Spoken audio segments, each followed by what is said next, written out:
नसताना, इतक्या म्हणजे विसंगत परिस्थिती असताना छत्रपती शिवाजी महाराजांनी स्वराज्य निर्माण केलं. स्वराज्य म्हणजे काय? स्वराज्य म्हणजे काय? ओके, स्वतःचे राज्य. त्या काळी प्रत्येक राजाची इच्छा असायची की आपण स्वतःचं राज्य निर्माण केलं पाहिजे. पण शिवाजी महाराजांनी स्वराज्य हेच का नाव दिले? ते काही पण नाव देऊ शकले असते. जसे की आजकालचे राज्यकर्ते स्वतःच्या नावावर वेगवेगळ्या योजना चालवतात. छत्रपती शिवाजी महाराजांनी पण चालू शकले असते शिवाजी राज्य, किंवा त्यांच्या आईच्या नावावर नाव ठेवलं असतं जिजाऊ राज्य. या महाराष्ट्रातल्या प्रत्येक माणसाला असं वाटलं पाहिजे की हे माझंच राज्य आहे, मीच या राज्याचा राजा आहे, सेनापती आहे, सैनिक आहे, मावळा आहे. या सगळ्या गोष्टी प्रत्येक व्यक्तीला वाटाव्यात म्हणून छत्रपती शिवाजी महाराजांनी काय केलं होतं, तर त्याला स्वराज्य नाव दिलं होतं. स्वराज्य म्हणजे स्वतःचं राज्य, स्वराज्य म्हणजे स्वाभिमान, स्वराज्य म्हणजे इथल्या मराठी माणसाचं, प्रत्येक जाती धर्माच्या महाराष्ट्रात जो राहतोय त्या व्यक्तीचं राज्य. मी आता एकच प्रसंग सांगेल की छत्रपती शिवाजी महाराजांनी जे किल्ले बांधले आणि नंतर स्टॉप करेल. एक कोकण मध्ये इराक वरून सिद्धी यायचे. सिद्धी म्हणजे कोण? तर शत्रू. ठीक आहे, ज्यांचं राज्य हे कशावर चाललं होतं? धर्मावर. ठीक आहे, डिस्क्रिमिनेशनवर. आणि छत्रपती शिवाजी महाराजांचं राज्य हे, छत्रपती शिवाजी महाराजांचा असा मानस होता की प्रत्येक माणसाला आपल्या सोबत घेऊन राज्य निर्माण करायचं आहे. ठीक आहे, मग इराण आणि इराक वरून कोकणात सिद्धी यायचे. सिद्धी कोण? तर इराण इराकचे लोक होते. ठीक आहे, मग ते आल्यानंतर काय करत असत, तर कोकणामधील ज्या आपल्या आया बहिणी आहेत त्यांना पळवून घेऊन इराकला जायचे आणि त्यांच्यावर अत्याचार वगैरे करायचे. ही गोष्ट छत्रपती शिवाजी महाराजांना त्यावेळेस समजली. मग याचा बंदोबस्त कसा करायचा हे महाराजांना नेमकं माहित होतं. ठीक आहे, महाराज काय इंजिनिअरिंग कॉलेजला शिकलेले नव्हते, पण आज तुम्ही त्यांचा कुठलाही किल्ला बघा, आपल्या इंजिनिअरनी बनवलेले पूल निर्माणाधीन असतानाच पडतात. ठीक आहे, चालू कामातच पडतात. पण अशी 400 वर्षानंतर एकही घटना ऐकायला येत नाही की छत्रपती शिवाजी महाराजांनी बांधलेला हा किल्ला पडला आहे म्हणून. ही गोष्ट आपल्याला क्वचितच बघायला भेटते.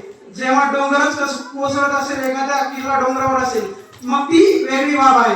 मग या सिद्धीचा बंदोबस्त करण्यासाठी शिवाजी महाराजांनी ठरवलं होतं की कोकणातील समुद्रात सिंधुदुर्ग मध्ये काय करायचं, एक किल्ला बांधायचा आणि यांना तिथे अडवायचं. मग या किल्ल्याचं काम कोणाकडे द्यायचं, तर हे किल्ल्याचं काम द्यायचं ठरलं त्यावेळेचे चीफ इंजिनियर, आता अभियंता म्हणून असतात बघा, मुख्य अभियंता, तसे त्या काळचे मुख्य अभियंता होते हिरोजी इंदुरकर नावाचे एक ग्रस्त होते. ते किल्ले बांधण्याचं काम करायचे. ठीक आहे, मग त्यांनी किल्ला बांधायला हातात घेतला. किल्ला बांधून पूर्ण केला 1.5 वर्षामध्ये.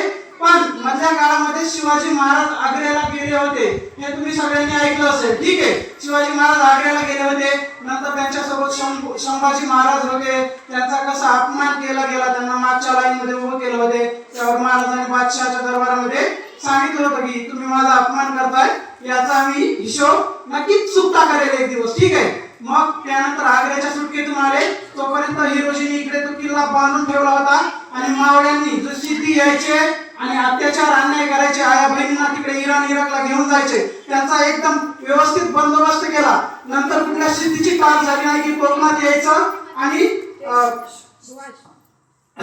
त्यांना आपल्या आई बहिणींना तिकडे घेऊन जायचं. मग हिरोजी इंदुरकरांनी इतका छान किल्ला बांधल्यानंतर शिवाजी महाराजांनी त्यांना विचारलं होतं की इंदुरकर मी तुम्हाला काय देऊ, तर इंदुरकर म्हणले महाराज मला जेव्हा मागायचं असेल तेव्हा मी मागेल योग्य वेळ आल्यानंतर. आताचा जर एखादा इंजिनियर असता तर तो म्हणला असता माझी तुम्ही बाहेर गेल्यानंतर माझी स्वतःची संपत्ती खर्च करून किल्ला बांधलाय, महाराज तुम्ही मला रिटर्न मध्ये काहीतरी द्या, पैसे द्या. पण हिरोजी इंदुरकरांनी असं काही मागितलं नाही, मी योग्य वेळ आल्यानंतर मागेल असं ते म्हणाले. नंतर महाराष्ट्राची राजधानी अगोदर राजगड होती. राजगड हा किल्ला म्हणजे रायगड पासून लांब आहे तसा, पण राजगड ही राजधानी होती. आणि महाराजांना असं वाटलेलं की राजगड हा किल्ला आपल्या राजधानीसाठी काही म्हणजे मजबूत नाहीये, भक्कम नाहीये, इथे शत्रू काय करू शकतात, वार करू शकतात. महाराजांनी हे अचूक ओळखलं आणि आपली राजधानी रायगडला शिफ्ट करायची, तिथे किल्ला बांधायचा रायगडच्या डोंगरावर. ठीक आहे. तर हे काम कोणाला द्यायचं, तर अभियंता ठरलेला होता हिरोजी इंदुलकर. हिरोजी इंदुलकरांना काम दिलं. 2.5 वर्षामध्ये हिरोजी इंदुलकरांनी ते काम पूर्ण केलं. हत्ती दरवाजा, हत्ती तलाव, महाद्वार, परत बाजारपेठ असेल, शिवपट्टण असेल, हे सगळं बांधून आणि वरती सगळ्यात महत्वाचं एक जगदेश्वर महादेवाचं मंदिर आहे. रायगड किल्ल्यावर जर कधी कोणी गेलो असेल तर जगदेश्वर महादेवाचं मंदिर आहे. तिथं ते मंदिर शिवाजी महाराजांनी बांधलेलं आहे. शिवाजी महाराज महादेवांचे खूप मोठे भक्त होते. मग तो किल्ला बांधून पूर्ण झाल्यानंतर छत्रपती शिवाजी महाराज आणि जे किल्ला बांधणारे होते हिरोजी इंदुलकर, त्यांची भेट झाली. शिवाजी महाराजांनी परत विचारलं, इंदुलकर तुम्हाला काय पाहिजे? बघा एवढा मोठा राजधानीचा किल्ला, जिथे राजधानी बसणार होती तो बांधल्यानंतरही विचारलं तुम्हाला काय पाहिजे? महाराज म्हणले मला काही नाही पाहिजे. मग इंदुलकर बोलले मला काही नाही पाहिजे, मी जेव्हा योग्य वेळ येईल तेव्हा मागे. मग हे बघा नवीन वस्तू बांधल्यानंतर काय असतो, तिचा आपण काहीतरी म्हणजे देवाच्या हस्ते पूजा वगैरे करतो ब्राह्मण देवाच्या. ठीक आहे. तसंच राजधानीसाठी छत्रपती शिवाजी महाराज राजा म्हणून घोषित होणार होते. कधी झाला राज्याभिषेक? कोण सांगेल? हा? 1674. Which of? Very good. 6 June or July? Very good. 6 June 1674 ला राज्याभिषेक झाला. ठीक आहे. त्यावेळी छत्रपती शिवाजी महाराज ज्याच्या त्याच्या पराक्रमाप्रमाणे कोणाला घोडा, कोणाला हत्ती, कोणाला तलवार, कोणाला वेगवेगळ्या वस्तू गिफ्ट करत होते. पण तिथेही हिरोजी इंदुलकरांनी काहीच मागितलं नाहीये. तर हा काय आहे? त्यांचा सेवाभाव आहे. जेव्हा शिवाजी महाराज राज्याभिषेक झाल्यानंतर त्या सगळ्यात वरती असलेल्या जगदेश्वराच्या मंदिरात पाया पडाय गेले, तेव्हा पूर्वेच्या दरवाजाला हिरोजी इंदुलकर एक दगड घेऊन थांबलेले होते. त्या दगडाचा संदर्भ काय आहे? 2 मिनिट सांगतो आणि थांबतो. आपल्या इथे आपल्या महाराष्ट्रामध्ये 3 पायऱ्या आहेत. ठीक आहे. 2 पायऱ्या आहेत भक्तीच्या आणि तिसरी पायरी आहे सेवेची. भक्तीच्या पायऱ्या कुठे आहेत? तर पंढरपूर मध्ये आहेत. पंढरपूर मध्ये एक संत होते, संत चोकोबा महाराज. ठीक आहे. ते एका दलित समाजातून होते. त्यांचा खूप लोक द्वेष करायचे. पण ते जेव्हा तुम्ही आता पंढरपूरला जाता तेव्हा काय अगोदर तुम्हाला संत चोकोबा महाराजांचे दर्शन घ्यायला लागतं. ठीक आहे. पायरीचं दर्शन घेतो, नंतरच आपण विठ्ठल रुक्मिणीच्या दर्शनाला जातो. एक त्यांचा अभंग पण आहे की नदी डोंगा परी नीर नव्हे डोंगा, ऊस डोंगा परी रस नव्हे डोंगा, चोखा डोंगा परी भाव नव्हे डोंगा. म्हणजे काय? चोखा जरी दलित समाजाचा असला, कुठल्या जातीचा असला, तर त्याच्या मनामध्ये विठ्ठल रुक्माईची भक्ती काय आहे? अथांग आहे. ठीक आहे. अद्भुत आहे. दुसरी पायरी आहे त्याच मंदिरात संत नामदेव महाराजांची. ठीक आहे. जेव्हा आपण विठ्ठल रुक्माईचं दर्शन घ्यायला जातो तेव्हा दुसरी पायरी येते संत नामदेवांची. त्या पायरीचं दर्शन घेतल्यानंतरच आपण विठ्ठल रुक्मिणीचं दर्शन होतो. या झाल्या भक्तीच्या 2 पायऱ्या. आणि तिसरी पायरी आहे जगदेश्वर मंदिराच्या रायगडावरील. जेव्हा आपण महादेवाचं दर्शन घ्यायला जातो, हिरोजी इंदुलकर जो दगड घेऊन आले होते छत्रपती शिवाजी महाराजांकडे, आणि त्यांनी एकच विनंती केली की ही पायरी आहे ना, त्या मंदिराच्या पूर्वेला जो दरवाजा आहे तिथे लावा. तर त्या पायरीवर त्यांनी काही शब्द लिहिले होते, सेवेचे ठाई तत्पर हिरोजी इंदुलकर. ठीक आहे. तर छत्रपती शिवाजी महाराजांचा प्रत्येक मावळा हा सेवाभावाने जीवन जगणारा होता. ठीक आहे. आपण अफजल खान किंवा औरंगजेबाची जयंती पुण्यतिथी साजरी करतो का हो?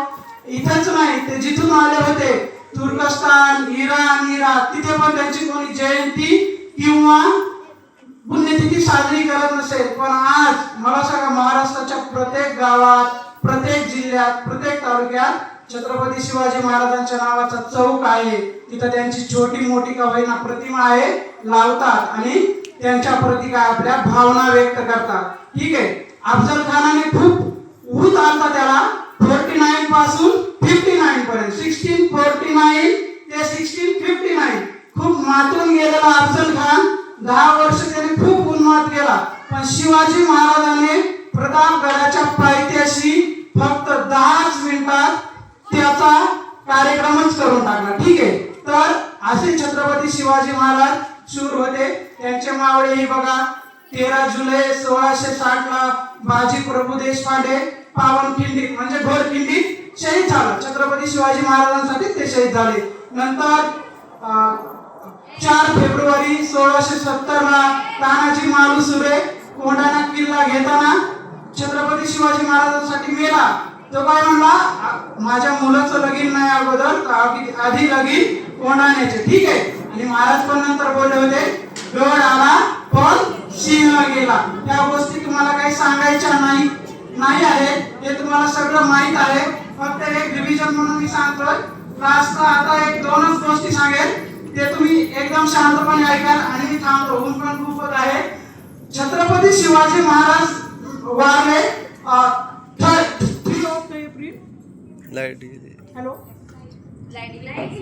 3 एप्रिल 1680 ला त्यांचा मृत्यू झाला. कोणाचा? शिवाजी महाराजांचा. 3 एप्रिल 1680 ला मृत्यू झाला. आणि औरंगजेब त्याच्यानंतर जवळपास 27 वर्ष जगला. किती? 27 वर्ष. 1707 ला त्याचा मृत्यू झाला. खुलताबादला त्याची आज ही समाधी आहे औरंगजेबाची पण. तर जर शिवाजी महाराज आणखी 1-2 वर्ष जगले असते तर औरंगजेब आहे 1707 पर्यंत जगला नसता, हे मात्र निश्चित होते. आणि या जगाच्या इतिहासामध्ये 2च असे व्यक्ती झाले ज्यांच्या मृत्यूनंतर शत्रूंनी पण त्यांचं कौतुक केलं. एक छत्रपती शिवाजी महाराज आणि दुसरा नेपोलियन बोनापार्ट. ठीक आहे. छत्रपती शिवाजी महाराज मेल्यानंतर औरंगजेबाच्या तोंडातले शब्द हे बखरीमध्ये लिखित आहे इतिहासाच्या. ठीक आहे. तर त्याने असं म्हटलंय, छत्रपती शिवाजी महाराज असा व्यक्ती होता, असा माणूस होता की ज्याच्यामध्ये स्वराज्य निर्माण करण्याची काय होती? ताकद होती, शक्ती होती आणि सामर्थ्य पण होतं. दुसरी वेळ बोलतो तू, औरंगजेबच बोलतोय शिवाजी महाराजांबद्दल, माझं सेनानी म्हणजे माझं सैन्य 19 वर्ष, किती? 19 years, 19 वर्ष याच्याबरोबर झुंजत होतं, लढत होतं. याच्याकडे कमी सैन्य असताना सुद्धा याचं साम्राज्य डिक्रीज झालं नाही तर इन्क्रीज झालं. म्हणजे काय? वाढत गेलं. आणि तिसरी गोष्ट तो अशी सांगतोय औरंगजेब, स्वतः औरंगजेब सांगतोय. औरंगजेब तिसरी गोष्ट सांगतोय की शरण आलेल्या शत्रूच्या स्त्रियाशीही या व्यक्तीने कधीही गैरवर्तन केलं नाही. ठीक आहे. किंवा शत्रूच्या स्त्रीला पण छत्रपती शिवाजी महाराजांनी काय दिला? सन्मान दिला. इतका मोठा राजा आपल्या राज्यात आपल्या जवळच झाला. ठीक आहे. 17व्या शतकात आणखी एक महान व्यक्ती झाले, ते संत तुकाराम महाराज. ते छत्रपती शिवाजी महाराजांचे गुरु होते. ठीक आहे. कोणी काही म्हणत असेल तर राष्ट्रमाता राजमाता जिजाऊ पहिल्या गुरु आणि संत तुकाराम महाराज देहूचे इथे जवळच आहे, ते छत्रपती शिवाजी महाराजांचे दुसरे गुरु होते. ठीक आहे. आणि लास्ट गोष्ट याच्यातूनच नेपोलियन बोनापार्ट बद्दल ड्यूक ऑफ वेलिंग्टनने काय सांगितलेले, तर नेपोलियन बोनापार्ट एकटा जेव्हा मैदानावर लढत असायचा, त्याच्याबरोबर सैन्य तर असायचं 40-50 लढाया, अजिंक्य नेपोलियन बोनापार्टला कोणीही हरू शकलं नाही. ड्यूक ऑफ वेलिंग्टन जेव्हा असं वाटायचं की ड्यूक ऑफ वेलिंग्टन नेपोलियनला हरू शकतो, पण ड्यूक ऑफ वेलिंग्टनचा पण नेपोलियनने काय केलेला आहे? पराभव केलेला आहे. तेव्हा ड्यूक ऑफ वेलिंग्टनने नेपोलियनबद्दल म्हटलेले की हा एकटा जेव्हा मैदानात लढत असे, कोण? नेपोलियन बोनापार्ट एकटा जेव्हा मैदानात लढत असे तेव्हा कमीत कमी तो एकटा लढत आहे असं वाटत नव्हतं. जवळपास आर्मीचे किंवा त्याचे 50,000 सोल्जर लढत आहेत असं वाटायचं. इतका प्रेझेन्स ऑफ माइंड आणि चातुर्य, युद्ध कौशल्य, चातुर्य त्याच्यामध्ये होतं. ठीक आहे. Thank you so much. तुम्ही मॅडमने मला बोलण्याची संधी दिली. काही झाले असेल तर